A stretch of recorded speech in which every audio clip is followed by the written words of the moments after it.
Hello everyone, welcome back to my channel. My name is Laura and this is still Culture Nonsense, even though it's been taking me a little while to make some videos recently. Hopefully I'll be able to kind of get back on the wagon soon with creating more content. I'm kind of settling into my new job, so hopefully I'll have some more free time.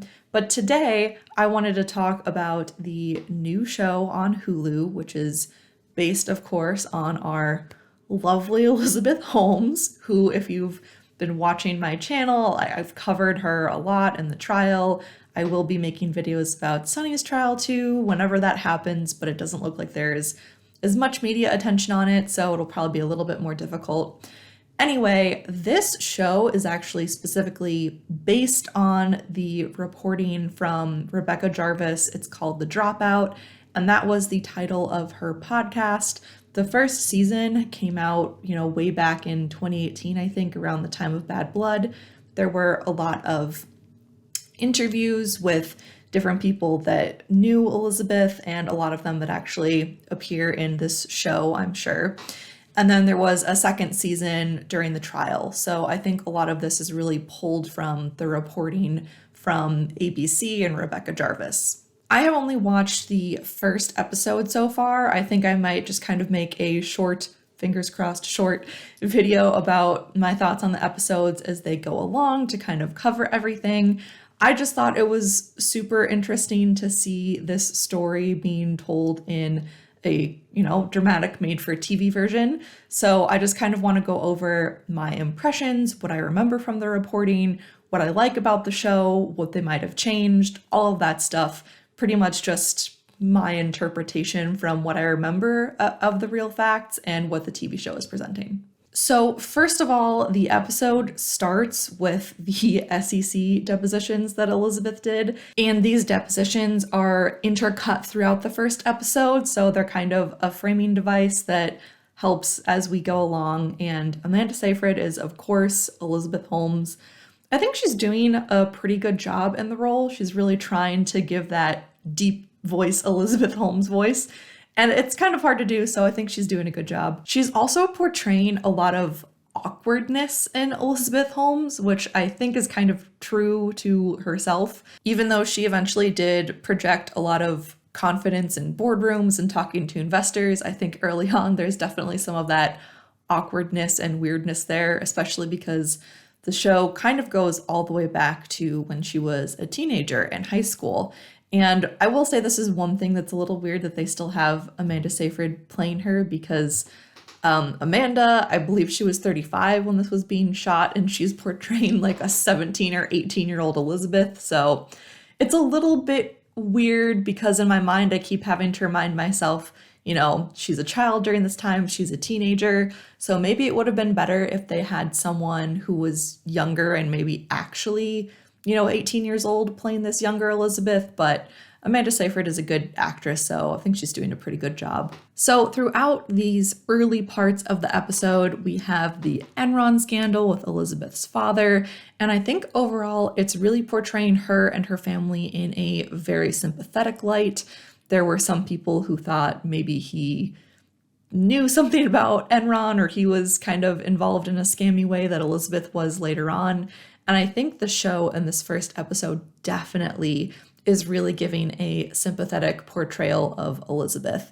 Now, at this point, she hasn't done anything wrong per se. She's still a kid. But I will be interested to see if this sympathetic portrayal continues, or if it shifts in some way, or we have the narrative of she started off with these, great hopes and ambitions and then eventually lost her way. It'll just be interesting to see how they portray this narrative. But in the first episode, definitely, everything I think for her and for Sunny is shown in a very sympathetic light. We also get a lot of the kind of familiar Elizabeth Holmes anecdotes that we know about. So, her saying she wanted to be a billionaire, the time machine that she, made a little drawing of when she was 7, I want to say schematic. And then also her Steve Jobs impression. She kind of does some weird, awkward dancing in her bedroom in a scene next to a Steve Jobs poster.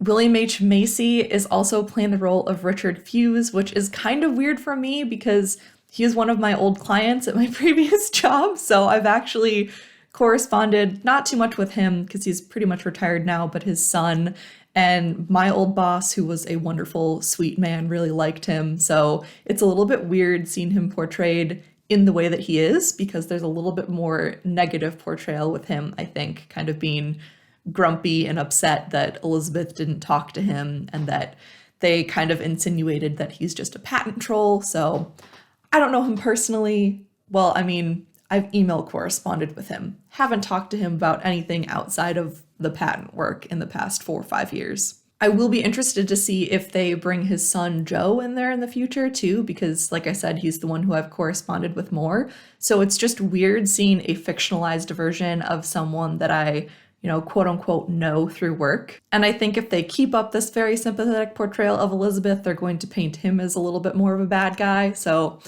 I'm not too thrilled with that, but that's my own personal bias, so we'll see how it goes.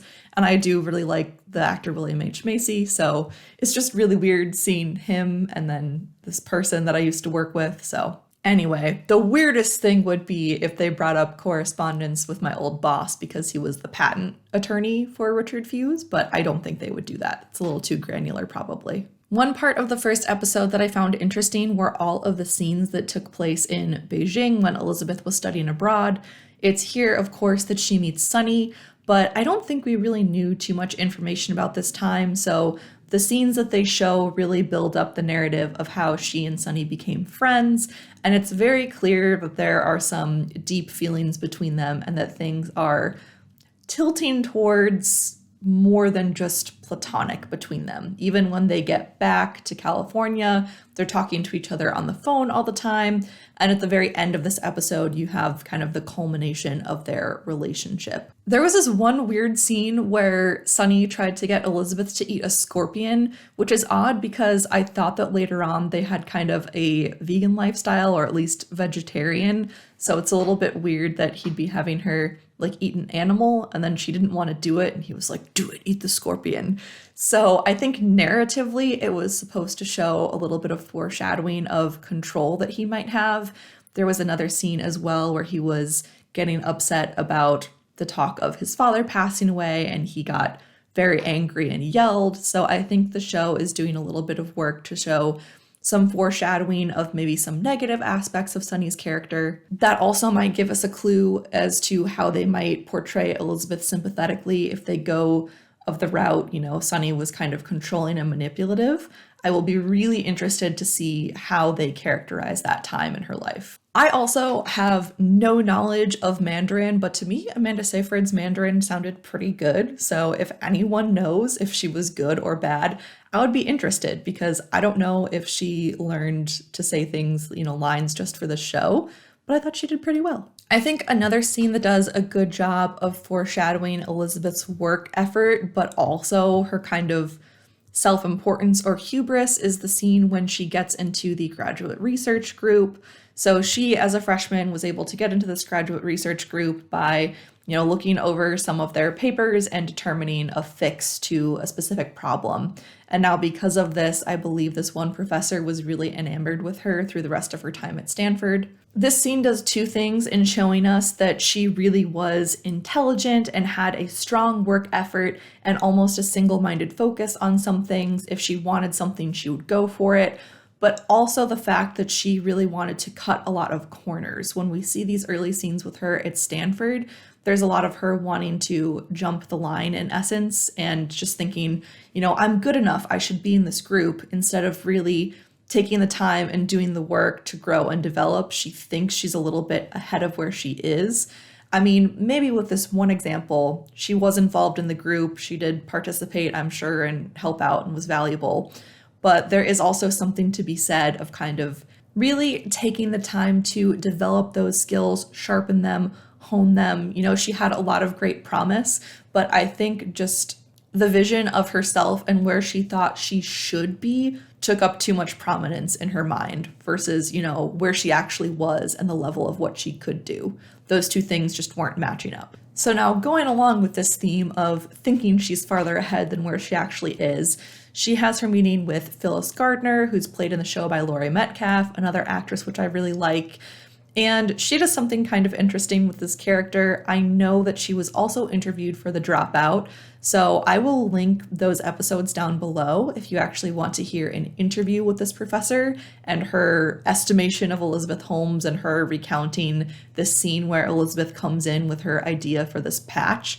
In the show, I think it was played a little bit flippantly, like this professor really gave Elizabeth the brush off and was just a little, I don't want to say harsh, but if it were me, I might have taken a little bit more time to explain things more fully, because it almost seems like with this denial, Elizabeth wanted to prove herself even more, instead of if she had maybe taken some more time to explain things to Elizabeth and really go through all of the different aspects of this device and show why it didn't work in, I don't know, maybe that wouldn't have been a better approach. But I'm just saying, if it were me and someone just really flippantly was like, you don't know what you're doing, it's not going to work, instead of taking the time to fully flesh out all of those details, it might have made me at 19, want to prove myself even more, which is of course what Elizabeth does. I can also see things from Professor Phyllis Gardner's side, because this patch is such a total and complete fantasy. I mean, sure, it's a good idea, but there are just so many reasons why it would never work. It really is just science fiction, and this also kind of goes to show, to a point that I'd made earlier in some other videos, that you can get pretty much anything patented or submit an application for something if it, is theoretically possible. You can say 50 years down the road, we might have the science for this. All of her claims about patenting all this stuff, a lot of it didn't have to provably work in the moment. It just had to be theoretically possible one day. And I think this patch especially, I've read the patent application and it's just so vague. I think you can tell that it is from the mind of someone who's kind of dreaming about possibilities instead of really being in the nitty-gritty with details. The professor in the end did tell her to keep trying and do the work, which is the message that I would have had as well, which is of course what Elizabeth did not do. She kept trying, but again, had such a huge, grandiose idea. The next thing she kind of moves to is a blood testing kit that's, the size of an iPod, essentially. And she says, oh, wouldn't it be great if you could have it in your home or take it with you on the go? And again, that just seems so unrealistic from a finger prick of blood. She has kind of a good idea, but then she expands the scope so massively and just makes it so impossible.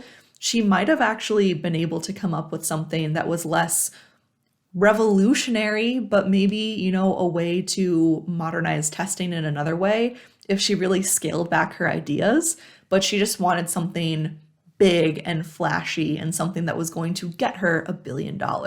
Something else in this episode, during Elizabeth's time in college, they do portray her essay, which she did report to the police and was brought up during trial. It's interesting because in the trial, Elizabeth kind of admits the old narrative she had put forth that, the reason she dropped out of Stanford was because she was so focused on her invention and that's all she wanted to do.